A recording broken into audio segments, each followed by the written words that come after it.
પહેલાં આપણે 250 દૂધી લઈએ, તેને ધોઈ નાખીએ. એક મરચું લઈ લેવાનું છે. પછી લસણની કળી લઈ લેવાની છે. પછી આદુનો કટકો મોળી નાખીએ. પછી આપણે તેમાં એને પીસ કરી નાખશું આપણે. પછી એ થઈ જાય એટલે આપણે એનો મસાલો નાખી દઈશું ઉપર. પછી ઉપર કોથમરી નાખી દઈએ. પછી એક ચમચું મરચી, 1 ચમચું હળદર, 1 ચમચું ધાણા જીરું અને 1 લીંબુનો કટકો નાખી દઈશું અંદર. એક ચમચી મીઠું, 1 પાવડું તેલ. પછી તેને મિક્સ કરી નાખશું. મિક્સ કરી લઈએ. પછી ત્યારબાદ ખૂબ હલાવવાનું છે એને. પછી ચણાનો લોટ નાખી દઈશું થોડોક. પછી થોડોક ઘઉંનો લોટ નાખીએ.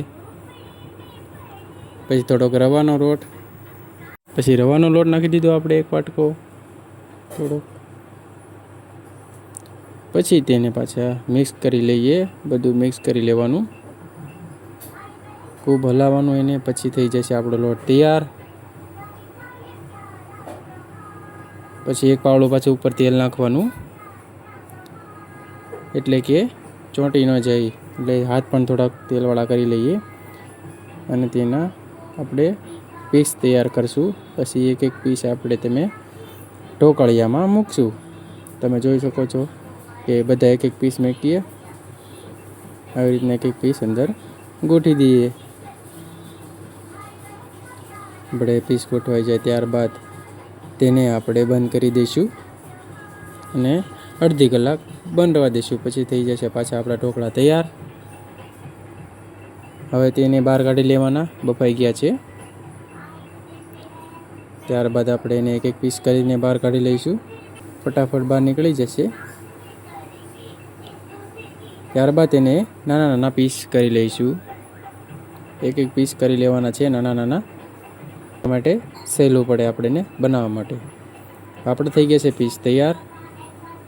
હવે એમાં પછી વઘારવાના છે.